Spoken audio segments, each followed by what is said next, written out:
नमस्कार, केमन आছেন सबाई। रेसिपि बाई श्रियम्स मम चैनेले आपनादेर स्वागत जानाई।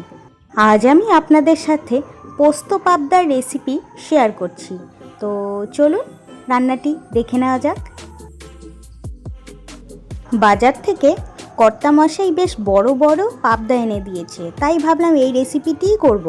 এর জন্য প্রথমে আমি নুন হলুদ দিয়ে মাখিয়ে পাবদা মাছটিকে ভেজে তুলে নেব। এরপরে কেটে রাখা বেগুনগুলোকেও উল্টে পাল্টে ভালো মতন ভেজে নেব। বেগুন আমার ভেজে নেওয়া হয়ে গেছে, এবার তুলে নেব। এই কড়াইয়ে আমি সমস্ত ভাজাভাজির কাজ করে নিয়েছি।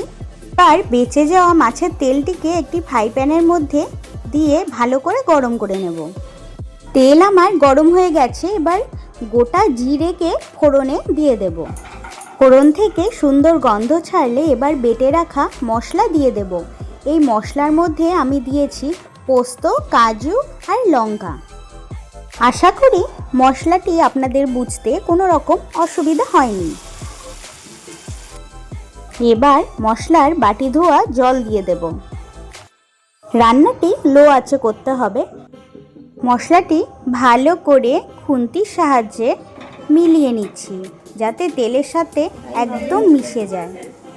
আমি এই রান্নাতে দুধের ব্যবহার করেছি, আপনারা ফ্রেশ ক্রিমের ব্যবহারও করতে পারেন।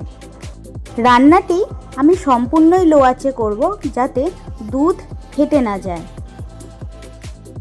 গ্রেভিটি আমার ফুটে উঠেছে, এবার নুন আর চিনি দিয়ে দেব। আমি আমার স্বাদ মতো দিয়েছি, আপনারা আপনাদেরটা বুঝে স্বাদ মতন দিয়ে নেবেন। আপনারা দুবারই নুন ভাবতে পারেন, আসলে আমি পাউডার সুগার ব্যবহার করেছি, তাই জন্য নুনের মতনই দেখতে লাগছে চিনিটিকে।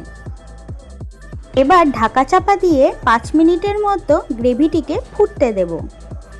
গ্রেভি আমার ফুটে গেছে, এবার দেখুন গ্রেভি তেল সম্পূর্ণ ছেড়ে দিয়েছে। এবার ভেজে রাখা বেগুনগুলিকে আমি এক এক করে দিয়ে 5 মিনিটের জন্য ফুটতে দেব।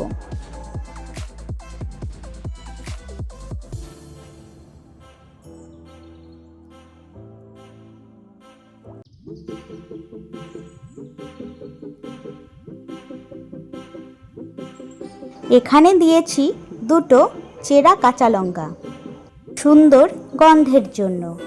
গ্রেভিটি এই অবস্থায় দেখতে পাতলা মনে হলেও আস্তে আস্তে এটি জমে যাবে।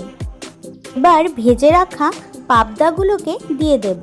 দেখুন পাবদাগুলো যেন আটছেই না, অনেক বড় পাবদা।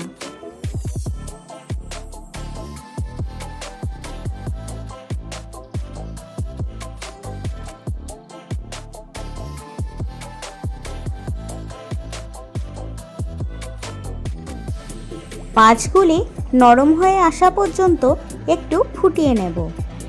ঢাকা চাপা দেব না, তাতে মাছগুলি গলে যেতে পারে। রান্না আমার অলমোস্ট রেডি হয়ে গেছে।